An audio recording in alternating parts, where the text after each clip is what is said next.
Alors moi je m'appelle Jérémy, je suis directeur de la salle jeune de Georges-Pontchartrain qui s'appelle la Villagène. J'ai 35 ans et sinon j'ai grandi dans cette commune jusqu'à mes 15 ans en tout cas. Alors bonjour, moi je m'appelle Sacha Martinez, j'ai 14 ans, j'habite à Georges-Pontchartrain depuis ma naissance et j'adore cette ville. Donc Sandrine, 45 ans et ça fait 6 ans que nous sommes ici. Alors moi je m'appelle Anthony et je travaille pour la société Bureauteam qui est juste là. Justement c'est une boîte qui est axée sur la bureautique du coup. Donc je m'appelle Alexis Bonaron, je suis éducateur canin avec ma société du Chien 78. On a plusieurs types d'activités, notamment un club canin qui est implanté à Jouarre-Pontchartrain. Bonjour, moi c'est Céline et j'habite à la Richarderie. Bonjour Christophe, j'habite également à la Richarderie. Moi c'est Julia. Et moi c'est Johan, on habite à Saint-Germain-de-Lagrange à Châtron, donc presque à Nauf honnêtement, plus à Nauf qu'à Saint-Germain-de-Lagrange. Je m'appelle Delphine et j'ai la chance d'habiter dans le hameau de Chenevière. Bonjour, je m'appelle Marie et j'habite à la Richarderie. Catherine et je vis au Mousseau. Comment est-ce que vous voyez l'évolution de la commune de Jouarre-Pontchartrain dans les années à venir, que ce soit 5, 10, 15 ans ? L'évolution dont j'ai peur, je dirais, c'est vu que Paris s'agrandit, s'étoffe toujours autant, on devient de plus en plus attractif pour tout ce qui est région parisienne. On est quand même qu'à une demi-heure de Paris, ça se fait très vite. Donc on grossit, on devient de plus en plus une cité dortoir, avec forcément beaucoup de passages, beaucoup de voitures, beaucoup de circulation. Donc voilà, ça c'est l'inquiétude que j'ai, je dirais. Une bonne évolution, je pense, puisque moi j'ai grandi dans la région et je trouve que la commune est particulièrement en avance par rapport aux autres, notamment en termes d'infrastructures. Il y a beaucoup là par exemple vous avez une belle médiathèque, mais il y a aussi pas mal de commerces et tout qui se développent, donc je pense que dans 10 ans ce sera encore mieux. Eh bien, je pense qu'il va y avoir malheureusement, je dis malheureusement parce que je ne suis pas pour, beaucoup de construction. Et je ne souhaite pas que cette ville devienne une ville nouvelle du style de Plaisir ou Maurepas ou Élancourt. Voilà, je souhaiterais que ça reste un village. Sur la thématique un peu de la vie sociale, c'est-à-dire comment est-ce qu'on se rencontre entre habitants, la vie associative, la vie culturelle. Est-ce que vous avez, justement peut-être des besoins, des envies, des suggestions, des rêves ? Nos filles participent à des ateliers qui sont organisés c'était le week-end dernier je crois encore, sur le niveau de la médiathèque effectivement. Et donc ça effectivement c'est bien. Sur la place de la mairie on voit que de temps en temps il y a des rencontres qui sont aussi organisées avec, je crois que c'était il y a 15 jours, 3 semaines, une bourse sur les véhicules anciens. J'aime bien l'auto et la moto. C'est pour ça que je me suis rendu à cette bourse la dernière fois. Mais après, justement, c'est ce que je pense. On a une belle ville, il y a de la place. Et pourquoi pas justement organiser des concentrations auto et ou moto. Effectivement, ça permettrait aussi de faire venir du monde. Et on pourrait peut-être aussi associer nos commerçants pour les faire participer et les faire se connaître. Premièrement, c'est proposer des espaces de partage en famille et avec aussi la population d'une manière générale de la commune, c'est important. C'est une demande des familles de toute façon, que ce soit quand les enfants ils ont 3 ans, on a envie de sortir, d'aller dans des petits parcs, avoir quelques toboggans, quelques trucs. Et donc il y a vraiment cette grosse demande-là. Par rapport moi à mon public, donc ce qui va être plutôt à partir de 7 ans avant et là maintenant jusqu'à 18 ans même, on a quand même un gros enjeu par rapport à tout ce qui est multimédia, tout ce qui est média, tout ce qui est écran. Proposer des espaces pour sortir justement de la maison, pour se sociabiliser et pour éviter de rester des heures et des heures devant les écrans, c'est vraiment un enjeu majeur sociétal même d'une manière générale en France. Donc voilà, j'aimerais bien que ça se développe et c'est parti pour, en tout cas pour l'instant, quoi.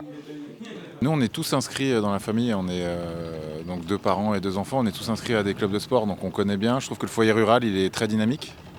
Ça a été compliqué pendant un moment, mais là, j'ai l'impression que c'est reparti. Il est très dynamique, il y a beaucoup de choses.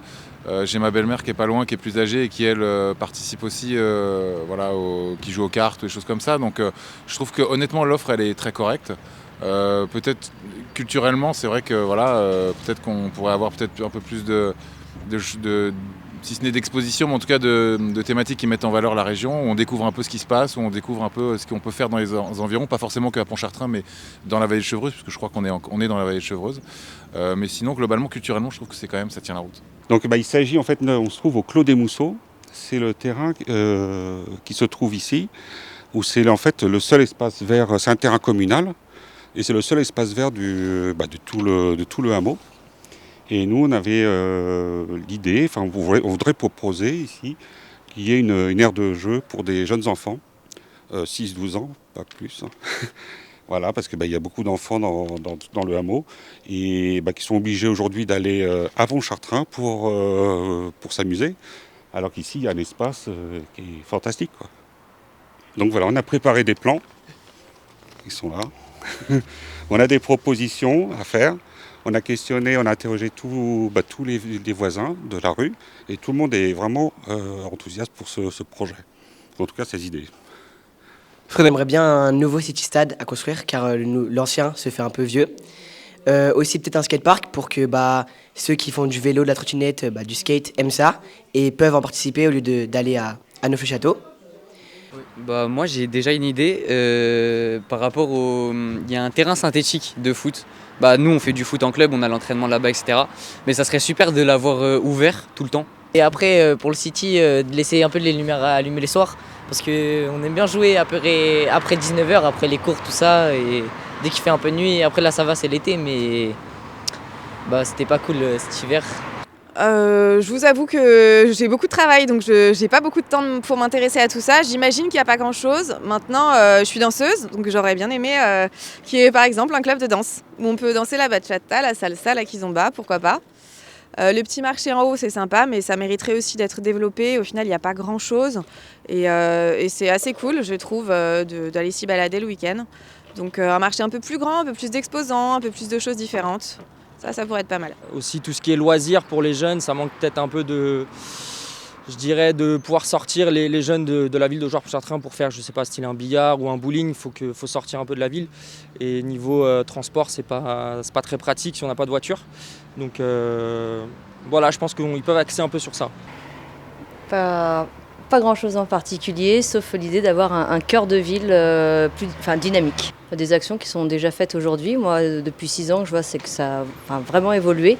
En l'occurrence, il y a un marché, il y a des spectacles, il y a des choses qui sont mises en place, il y a des activités pour les enfants. Donc, continuer dans ce sens, en effet, c'est très bien. Il y a quelque chose qui est super intéressant en termes de dynamisme. On sait qu'on a plus de 75% de nos adhérents qui vivent dans les 10-15 km autour. Donc c'est une population qui est super intéressante du point de vue de Jouarre parce qu'on est amené à utiliser tout l'espace public aussi de Jouarre. Et aujourd'hui, on est vraiment demandeur au niveau de la commune parce qu'on a très peu de contact finalement aujourd'hui avec la commune et on est très demandeur pour continuer à développer tout ça, que ce soit d'un point de vue urbanistique, mais aussi que ce soit d'un point de vue collaboration pour organiser des événements ou autres. On est vraiment demandeur à ce niveau-là. Aujourd'hui, on n'a jamais été sollicité pour les forums ou ce genre de choses, alors qu'on reste des acteurs qui, je pense, peuvent être intéressants, ne serait-ce aussi qu'à l'échelle de la vie en communauté. Aujourd'hui, on serait amené à se développer de la même façon qu'un centre équestre, avec la mise en place d'une zone d'accueil, d'un clubhouse, d'une salle de formation sur place. Donc finalement, c'est des bâtiments qui seraient assez similaires à ceux d'un centre équestre, avec pourquoi pas sur le long terme aussi un manège qui pourrait être mis en place pour continuer à développer cette activité qui, comme on le disait, regroupe plus de 200 personnes. Donc ça reste une activité sociale qui est assez importante à l'échelle de la commune. Dans la vie sociale, je vais d'abord faire une petite intro. Savez-vous que la solitude tue plus que le tabac, la malbouffe, l'alcool, je ne sais trop quoi? Est-ce que vous le saviez? Donc, puisque la solitude tue vraiment, je pense que la vie sociale va pouvoir apporter une prévention à tout ce qui peut découler de la solitude. Vous voyez, il y a quelque chose qui ne va pas. La vie sociale, c'est ça. C'est pas simplement des endroits avec des dénominations. Ici, vie sociale. Ici, c'est le bistrot. On va boire l'apéro. Ici, c'est le foyer rural. On va faire je sais pas quoi. La vie sociale, c'est la possibilité de la rencontre. Et donc, dans la possibilité de la rencontre, je pense qu'il faut qu'il y ait des lieux tiers. On parle de coworking. Moi, j'aimerais qu'il y ait du co-discuting et qu'on puisse tout à fait facilement aller dans une salle, non pas pour y faire quelque chose, c'est pas pour le faire, mais c'est pour y être en éventualité de rencontres avec d'autres. Si nous accueillons ici des Ukrainiens, comme ça se profile, eh bien je pense qu'en amont et en aval, il va falloir que les familles qui vont accueillir soient accompagnés, que les familles arrivant le soient aussi. Vous voyez, tout ça, c'est de la vie sociale. La vie sociale, ce n'est pas de la consommation d'activités. Vraiment, au secours, arrêtons de parler ici il y a une vie associative riche parce qu'on peut faire de la musique, du sport et je ne sais trop quoi. Non, une vie sociale, c'est des gens qui ne sont pas enfermés chez eux, mais qui vont sortir parce qu'il fait un peu beau et qu'on va faire, je sais pas quoi, boire un verre. Peut-être que ce qui manque, c'est des lieux de sociabilité. Il y a peu de bars, il y a une place du marché qui est libre et piétonne que le dimanche. Donc il n'y a pas tellement d'endroits piétons, comme la place de Naufle par exemple, qui permettraient d'avoir un peu plus de partage.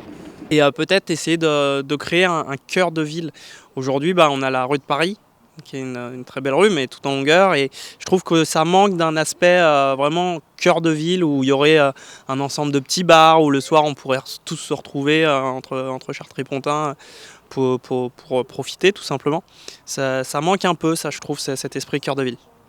C'est vrai qu'on a un centre-ville un peu bizarre, voilà, qui n'est pas vraiment un centre-ville, qui subit l'historique de la nationale. Voilà.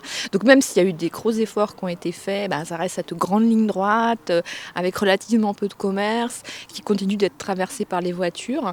Donc voilà, avoir vraiment un vrai centre-ville où on peut s'asseoir à la terrasse d'un café, laisser les enfants jouer sur la place, quelque chose comme ça que j'aimerais bien. Ça pourrait être du soutien scolaire, aller aider au collège, donner un petit peu de son temps pour aider les élèves dans leurs devoirs. Ça pourrait être aussi, j'en ai entendu parler, le système de troc. Moi, je sais jardiner et toi, tu sais faire de la cuisine. Peut-être qu'on peut échanger nos capacités. Voilà, c'est plus des choses assez simples. Une piste d'avoir des bureaux partagés pour que les gens puissent sortir de chez eux, voir un petit peu de monde, c'est peut-être intéressant. Soit au niveau télétravail, pas être tout seul non plus chez soi, et pas avoir à faire 30 km. Bien écoutez, moi je m'interroge toujours sur la mutualisation du matériel. On a tous des jardins, on a tous des tondeuses, on a tous du matériel. Et je me disais qu'entre voisins, on pouvait éventuellement envisager de partager ce matériel, à condition évidemment de respecter les choses. Mais j'entends tous les week-ends des tas de tondeuses, des tas de gens qui ont des tailles-haies, des choses comme ça. Et je me disais que c'était peut-être un moyen de... Voilà, la mutualisation. La vie culturelle, elle peut se faire aussi au travers des associations qui sont déjà très nombreuses à Joire-Pontchartrain et qui œuvrent grandement dans ce sens. Il y a beaucoup d'associations qui font des choses formidables. Il faut continuer, il faut les soutenir. On a eu notamment récemment un concert qui a été super suivi, le concert de la garde républicaine qui a eu beaucoup de succès et qui était formidable. Il y a eu des pièces de théâtre qui ont été jouées aussi par l'association qui s'occupe de théâtre à Joire-Pontchartrain. Il y a eu plein de choses. Et il faut continuer dans ce sens, je pense que c'est bien, toujours en restant à l'échelle humaine, pas développer de grandes salles, Moi, je pense qu'il faut rester un village, y compris dans les domaines culturels et associatifs et sportifs. Oui, je trouve qu'on a la chance à Joire-Pontchartrain d'avoir un centre hospitalier qui est surtout un centre d'hébergement pour personnes âgées. Mais c'est vrai que si la mairie pouvait, ce serait bien de pouvoir le transformer en centre de consultation médicale pluridisciplinaire pour effectivement entretenir une vie et permettre aux personnes plus âgées de Joire-Pontchartrain de pouvoir être pris en charge sur place avec quelques lits d'hospitalisation aiguë.